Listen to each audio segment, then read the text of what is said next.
Welcome to another episode of Hoops and Healing. I'm here with Shanteona Keys. Thanks for joining me. Yeah, no, I'm excited to be here.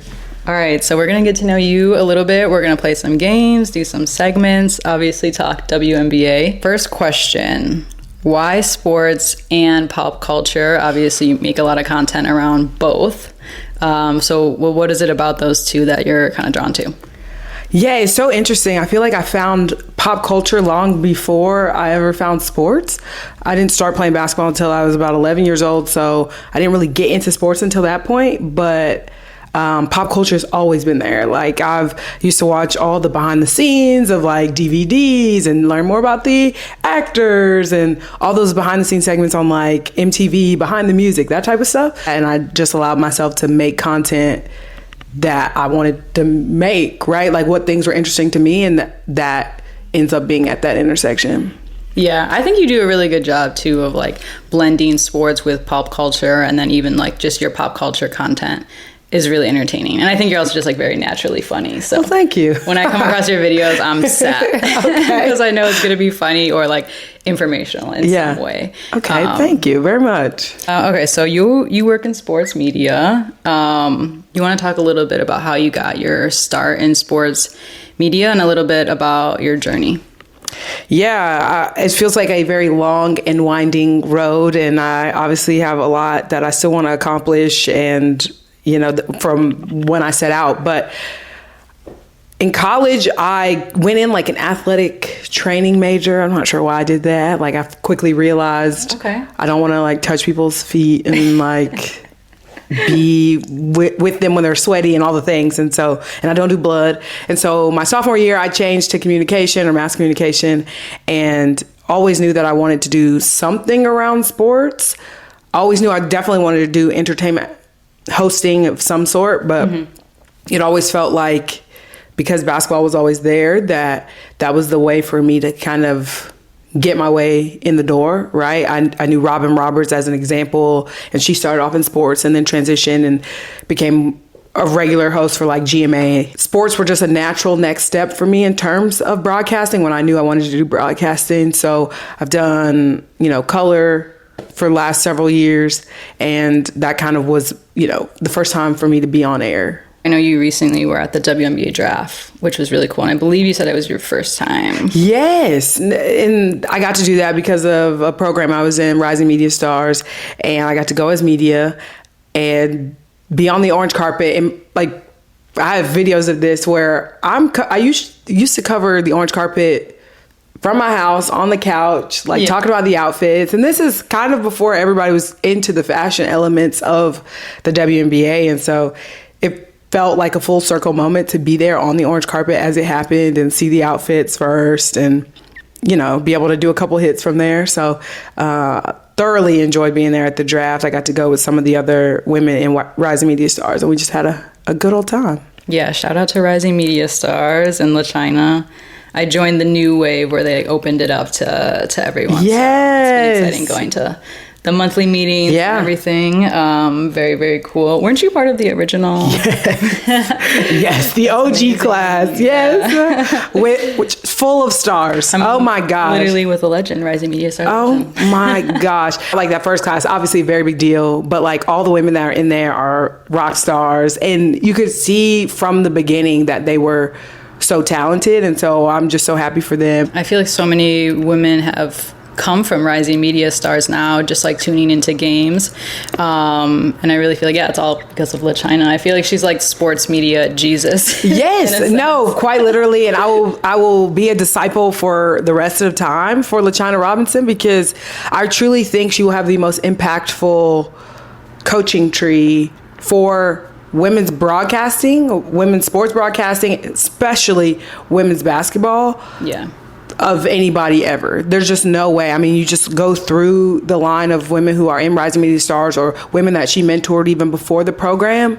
And every time I turn on the TV, I know someone on a broadcast, and that person has at some point. Connected. Yes, exactly. Yeah, absolutely. What she's done is incredible. And it's also like she, like when she reached like the peak of her career, she didn't have to do what she did, but the amount of people that she's helped since is just wild. Yes, no, it's exactly that. It's something that she feels called to do. And I do truly feel like she was put on this earth in our path for these very reasons. A lot of these big companies that she's worked for or currently worked for, she's gone to bat in those rooms when people were not interested in diversifying their coverage or giving people an opportunity and wanted to stick with the old guard. She was the one in the room kind of beating down the door. And I don't know that she gets enough respect for that or acknowledgement, but like I said, I'll be a disciple for the end of time and we'll be preaching that gospel forever. Yeah, absolutely. And I know obviously you have a relationship with her. You've interviewed her. I had her on my show. Yeah, I saw that a little while ago as well, which is so great too, because I just like cold reached out, wasn't necessarily expecting an answer. And the fact that we were able to make it work was amazing, that she's, willing to, spend her time. But that's who she is. Small people, that is who she is. She understands where we are and how hard it can be to build what you're trying to build. Mm-hmm. And so I think she's just so willing to give her time and effort, because who knows what your show becomes and what, how your paths are going to cross. And even if it's something where she can just block out an hour of time, like, she's going to do that. Yeah, absolutely. And I know something that she told me too is like the specific, I guess, generation that she came from. She felt very isolated, very alone. Mm-hmm. So it makes a lot of sense why she's so big on community. And now that, folks can have community, feel like they have community doing that type of job. Right. So when you go to a women's basketball event, a lot of the women that you see are around the same age. You look at the Dreas, the Zoras, the Monica McNutts, like, they are all around the same age. Mm-hmm. But LaChina didn't have that, right? Like, she was the one from that generation to have a lot of the jobs, right? And and a lot of the people on her broadcast were older than her. Mm-hmm. And so you think about the community that, again, she's been able to foster as a generation above it. It's next level. Yeah. Sports media Jesus. Sports media Jesus. That's how I see her. Yeah. All right. Last question, getting to know you. If you could interview anyone, we'll go dead or alive. We'll throw it in there, dead or alive. Dead or alive? If you could interview anyone, who is your dream person to interview? Okay, and they don't have to be dead just because I said that. Okay. I think this is really, really hard for me because, one, I love Barack Obama, and I think, like, in the span of history, like, there will be no one like him. Again, yes, iconic behavior, but I have to be shallow and just say I gotta go with Beyonce, because there's a level of genius that she has that I don't think people in interviews ask her about, and about process. Mm-hmm. And we used to get peeks in at her process, but I think now, especially with these last, two acts, and then hopefully this third act, there's a level of, like, again, process and I love process. What did it take to get to this thing? Mm-hmm. I've just been so curious. And then, she used to be practicing 14 hours a day for her tours and things like that. And I know as a mother now, she's totally, I'm sure, can't do that anymore. But I'm so curious about her childhood and how she got to where she is. So I would say Beyonce. Yeah. No, that's a great one. People are throwing out there, like, retirement for her too. So I don't know. No. Okay. I'm not buying that narrative. Yeah. I host a show with my friend Jalen, and we talked about that, and she's a huge Beyonce stan, like, beyond. So it's like, it's not happening. No. She thinks it's a possibility. Really? And I'm not, I wouldn't say I'm like Beehive. Like, I'm very elementary, like, Beehive, like, reasonable. Fan, right? Not like, like, don't know all the theories. It's also like, what is retirement for an artist? Because, like, is Rihanna retired technically? Yes, she is. She just didn't even say anything, so there was no announcement. She didn't know, but she is. Yeah, she might not even know. I'm gonna put you through some blind rankings. Yes, love it. Okay. So as I mentioned, I follow your content. I love your content. So I'm gonna have you go through 2 blind rankings. The first one is gonna be Justin Bieber albums. Okay. because I believe you're a fan. Yes. So blind ranking Justin Bieber albums. Are you ready? I am. All right, first one. Are you trying to look at my notes? No, I can't see. I can't see. First one, journals. Okay. Wait. So out of how many are we doing? Oh, 5. Sorry. Oh, out of 5. Yeah. Okay. So only 5. Controversial. I got to put it relatively low. There are only so many songs on that album that stick with me, and maybe that's not my like big age. I'm just like whatever, but it was an interesting era for him. It was, and I think it was a good era. It was a good era. I like the style of music, but I'm going to put that unfortunately at 5. Okay. And I think that's going to be controversial to Justin Bieber fans. I do. I like that one. I don't know if I'd say it's my favorite. But there's only one that I think could go below that for me. That, and hopefully and yeah. Hopefully you did it. All right, Believe. I'll put it at 4. That's fine. Really? Okay. Yeah. Okay, Swag. See, this is what I'm saying. That's why I had to leave it open. And I don't know if Swag 2 is going to be on here, but I'm going to go Swag 1 at number 1. I love that album. Ooh, I have played that album way too many times. It is good. It's good. And I've loved it from the beginning. Okay. Not because of Coachella. Like before Coachella, I was obsessed with that one. So there's some good ones on there. I will say this. The Drewski interludes are awful. So I really wish those weren't in there. But like the actual pound for pound, the songs, I very much enjoy. I tried to block that out of my memory. I quite literally skip every time. Like, don't even play with me. Just go next. Okay, yeah, it's a good one. I also feel like too, when albums are so fresh, like usually people appreciate art later. Yes. Too, so maybe like still processing it, but also, you know, he's the most mature he's been musically, emotionally. Yes. So great music should come out of that. I think he's got a lot more to go in terms of crafting an album that could win a Grammy, but I really thoroughly think this last era was very good. Okay. All right, so we got 2 more slots. So far you've taken 1, 4, and 5. Yes. Okay. Purpose. Okay. I'm going, because I'm gambling on what the last one is. Okay. Do you think you know what it is? No, I have no idea. But I'm gambling on the fact that I enjoyed that album more than Purpose. No. Actually, the odds are not in my favor on that one. Okay. I'm going to go 2. That's fine. Okay. So you like Purpose. Yes, I like Purpose. It was a good one. I like that. I like the song with Chance. Yes. Yeah. I like Chance. Okay.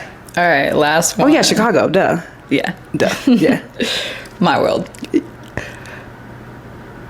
Okay. I think this is fine. 3. Okay. Yeah. Just like an OG classic. Very good. See, my favorite albums are the later ones. So Justice is like up there. I left that one out because I didn't like that one. See, there were so many on there that I enjoyed. Except for Peaches. Like, I feel like the only song I remember that was Peaches. Okay. Well, there's some other good ones on there. Okay. I do, and Changes I didn't like, so that's why I thought was coming. So I was forgot about that one. Yeah.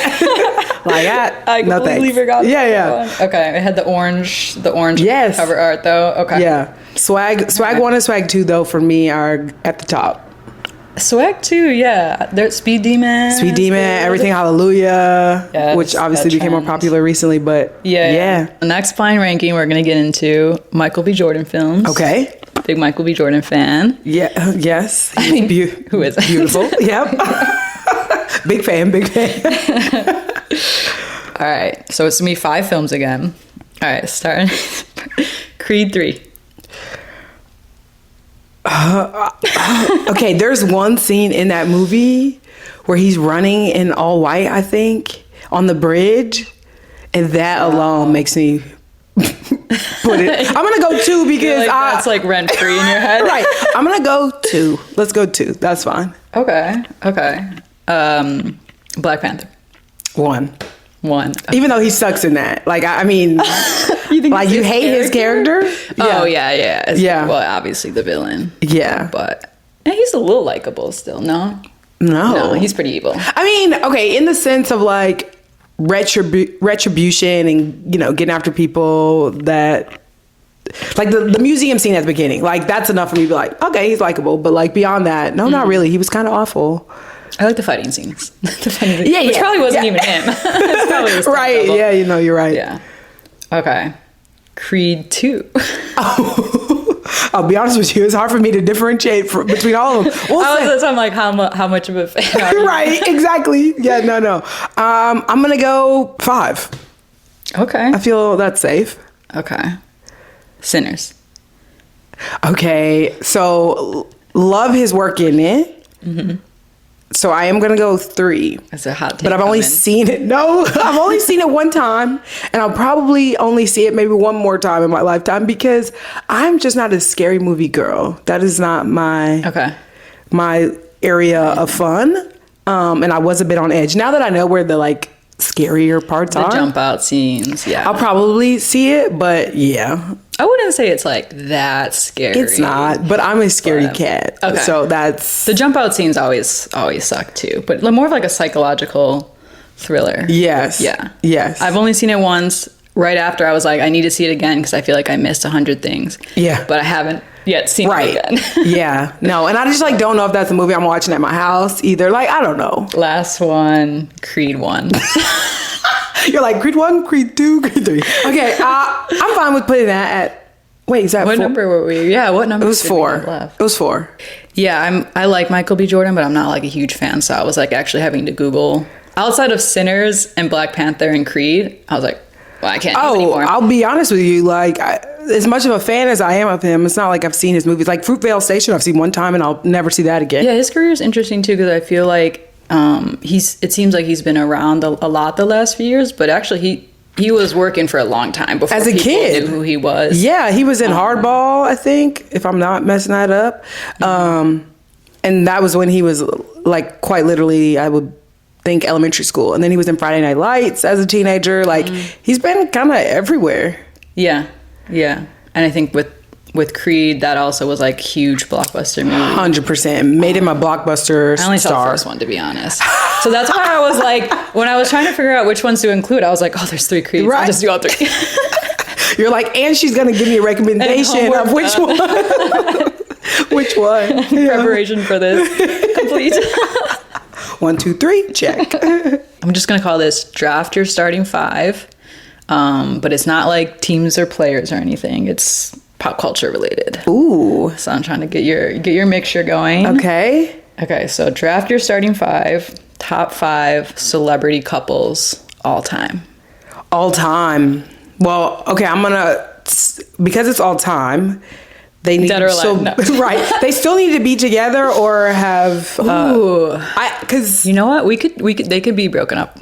Divorced. No. I'm saying for my own ranking, I feel like they have to still be together. Okay. You know? Because also, that's just so wide range. That would be really putting you on the spot. I tested this with a friend, and it took her a long time. Okay. to come up with the couples, but we did sports couples only, so maybe that's why it was harder. Okay. All right. I don't know. I feel like you got it in your back pocket. I feel like I can do this. Okay. So I think, and this is again in no particular order right now, I can rank them eventually. Denzel Washington and his wife. I'm gonna be basic. Justin Bieber and Hailey Bieber, I really do love them together. You are a true fan. Yes, but I'm not like a stan, but like I was here at the beginning, like when he was in Atlanta and like going to the radio stations, like I was trying to drive to the radio stations to see him. Okay. So yeah. I remember like I was in middle school when my friend showed me his YouTube videos. Yeah. So like I would say I'm a fan. I'm not I'm not a believer, I guess. Right. Like exactly. I've never seen him, but like I've followed his journey. And we're the same exact age. Yeah. So. Well, and that's the thing. So it's like, I feel like I've grown up with him and him being, you know, his artistry kind of being or building while he was in Atlanta. I don't know. I just love them. And I think that they're so cute and all the behind the scenes stuff that they do in the documentaries. I'm like, he's a weirdo. Absolutely. Like a very intelligent person, but like has had a lot going on, traumatic childhood, all the things. And she's just so willing to ride the wave. And I just love that. My friends and I think we had just gotten our license, or one of them had, and they were supposed to drive us there. That's amazing. We got lost because, and this is going to date us right here, is we were... What was it called? It was MapQuest. MapQuest, yes. Yeah, printing out MapQuest, and it took us to the wrong spot. So anyway, look, the age difference, not a big fan of that. But Jay-Z and Beyonce are absolutely a power couple in every single way. And so, like, even when they were doing On the Run, 1 and 2, it was like, this is amazing. These two catalogs, two people just jumping back and forth on stage and some of their songs together. I think that's epic. I felt so much more prepared for this. One more. This is actually kind of hard. Not for me, because I'm not the one having to do it. Like I did it with like my for you friend. though. My friend was like really struggling, and I was like, oh, okay. I'm trying to think who's still together. I'll go. Angela Bassett and her husband are both actors, and they seem very cute together, and they've been together. You know, in Hollywood, being together that long, that's a big deal. I will say with Justin and Haley too, it's like I don't think anyone expected them to last as long as they did. So I think it's impressive. Well, they were 10 years. People were preying on that downfall. Yeah, they did not want that. So quickly off the top of my head, I will go with that. I think that's a solid 5. Okay. I like all of that. Only one sports couple, and I heavily influenced it. I really like your picks. I like that you went with like really solid, healthy, or appears healthy. Yes. We don't know for sure. Yes. Like long-standing relationships. They stood the test of time, so at least so far. So yeah, exactly. All right, next starting 5. And I chose this one because I saw your video where you were kind of calling out the Lakers for all saying Serena Williams, favorite athlete. Yeah. Which I thought was hilarious because I feel like a lot of people do just say her, so maybe they're just defaulting to that. 100%. When there's so many other athletes. And people are in my comments like, well, she is the GOAT, and why wouldn't they say her? My sister even replied to me and said like, well, that would be yours too. And it's like, yes, but I'm also educated in women's sports, and that still would be my answer. Right. But I just have a problem when men just default to that. Like LeBron James, I actually don't have an issue that LeBron said it. He's known Serena. They're around the same age. I get it. His son and all their teammates saying Serena, no, it's a cop-out. You don't know any women in sports. Just say that. Right. So they just say the same. Yeah. Right. Starting 5, women athletes, all time. I'm going to go Serena Williams. But it's okay for you. Yeah, for me, it's fine. Yeah, okay, Serena Williams, Simone Biles, Katie Ledecky, Diana Taurasi, I think becomes she's the easy answer. Rightfully so, the leading scorer in WNBA. She won at all levels. But my GOAT, quite literally, is Maya Moore, and still devastated about her not finishing her career. But out of respect, we're gonna say Diana Taurasi. Okay. You're like Maya Moore, but Diana. No. Like my heart says Maya Moore. Okay. Right? But like realistically in the conversation about greatest. Okay. For the amount of time that Diana went and the amount of points scored and so gotta go there. Sydney McLaughlin-Lavroni is dominant. Because I went with dominance mostly. This is gonna be my WNBA questions. Yep. And maybe we already know the answer to this based on this episode. But most famous person you want to see sit courtside at a W game this season? I know, it's sad, but it's Beyonce. I thought you were gonna say Justin Bieber. Oh, no. See, Justin that's what I'm saying. I'm just a regular fangirl. No. Okay. I say Beyonce because the eyes on the game. Like, I mean, just think Taylor Swift at NFL, what that did. And I just think if Beyonce can show up to support Asia Wilson, who has been a big fan, I think that that would just bring a lot of eyes that typically are not there. Okay, so Beyonce at New York Liberty, or do you want her in Atlanta? I want her at a New York Liberty Aces game in New York. Okay. Yeah. I think that's most ideal. Which brand, out of all the brands, we know more brands are investing in the WNBA. Thankfully. Which brand do you think is like winning? Coach. I cared nothing about Coach prior to their partnership with the W. I was never right. Coach. And I get that it was starting to become like a it girl bag in some spaces, but like I see Coach every time I turn on a game at this point. You see it on Paige, you see it on some of the rookies. Like it's become a very cool girl brand. And I also want them to give me a bag because I went to the party at the All-Star weekend last year and all the bags were gone by the time I left. Oh no. So they gave me a ball. Okay. They gave me a ball that says Coach, and it's a Wilson ball. Yeah. It's cute, but it's not the tabby. Like I wanted the tabby so bad, and so hopefully this year. Okay, Coach, if you're watching, please, you're listening. I'm always begging them to give me a bag. So yeah, I completely agree with that. I feel like when I think of WNBA marketing sponsorships now, it's coach. Yeah. Not just like in the traditional sense of like we're going to see the advertisements at the games, but like you said, how they dress Paige for the Met Gala is huge. Yeah. I feel like the last few years they've dressed multiple rookies. Yes. So they have a partnership. I think they dress 5 of them. Okay. For the orange carpet. But I feel like they've just done a good job of like not just like, oh, we want to be a sponsorship for the WNBA. Like it seems like they're understanding the lifestyle and like the culture aspect and the connection. And they're not trying to penetrate. I feel like they're not trying to overdo it. Yeah. I think it could be easy to try to fall into some sort of sporty lane, and they're not doing that. They're just putting their products in the W naturally. Yeah, just like relating to women. I feel like. Yes. Yeah. Without it being pink. You know? Yeah. Which WNBA player do you think would be the best at hosting SNL? Paige. Really? I say Paige because one, she will get the eyes. That makes sense, right? Mm-hmm. And I think she's goofy enough if she just commits that she would be good at it. I think she has the best willingness to look like a fool of anybody in the league right now. I just feel like she has that aura. She has the ability. Definitely got the aura, yeah. Right? Like the aura that no one's going to judge whatever she's doing. Mm-hmm. And she's goofy enough to kind of lean in. So I think she would be perfect. That's interesting. I wasn't expecting that answer. My answer would have been Asia. Yeah, I think it makes sense from face of the league standpoint, and she's the MVP and all that. I can already see the bad acting, you know. I feel like she's goofy though. She is. No, 100%. Okay, so you think Paige would be a better actor than Asia? I think Paige could be more willing to fall on her face than Asia. I mean, I would absolutely tune in for that. Oh yeah, which I have not tuned in for SNL in a while. Okay, we're gonna do another rapid fire predictions. Okay. Okay, so championship this year, who you got? So I'm going to ride with the dream, but I just feel like right now it really is quite open at the top. Everybody's struggled, but nobody has a full team for more than a week. Yeah. I feel like so many injuries have happened.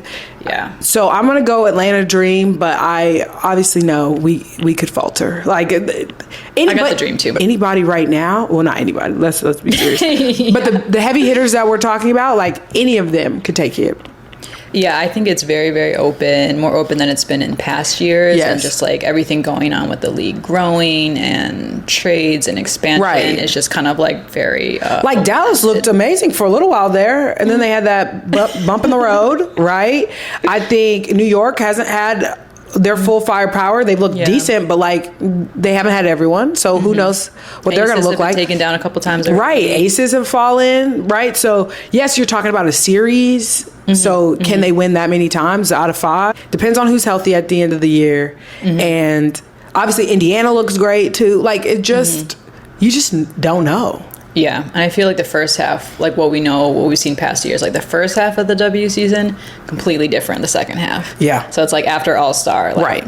We'll see what the discussion is then. But I do love that though. I do love parody, that there's ability to not call it at the beginning. And, right, because that's a little boring. Yeah, for sure. Yeah. Okay, Rookie of the Year. I think it's got to be Olivia Miles. I thought there was a possibility to be someone else, but the way things have gone in terms of minutes and things like that, I think it's got to be Olivia. I think it's got to be Olivia. I mean, she's already getting Chelsea Gray comparisons, which is crazy. Right. In your rookie year. Well, and it's the perfect place for her to be dishing the ball. Yeah. You know what I mean? And when Fee comes back, that, yeah. See, now it's does Minnesota become a contender when Fee is back? 100%. Yeah. I think so. Defensive Player of the Year. Ooh. No co-defensive player of the year, hopefully. Right. We're not doing that. I hope they learn their lesson from the backlash. I know. I'm going to go Asia. I think. Okay. I'm going to go Asia. I think that's safe.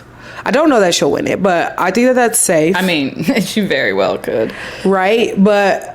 It just seems like they don't when she gets MVP, it seems like they don't want to give her That's everything. where I'm, yeah. But I'm if she deserves it, give it to her. I know. What's the problem? Yeah. The show's called Hoops and Healing, so I do ask my guests if they'd like to share a favorite quote and kind of what it means, how it motivates them. It's a Maya Angelou quote that hangs in my house. It actually hangs on my bedside table, above it.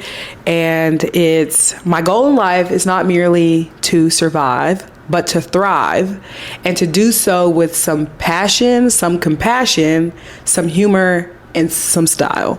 And I just feel like that is my brand in a nutshell. One, don't want to just be surviving. That is not the goal by any means. I'm not interested in that.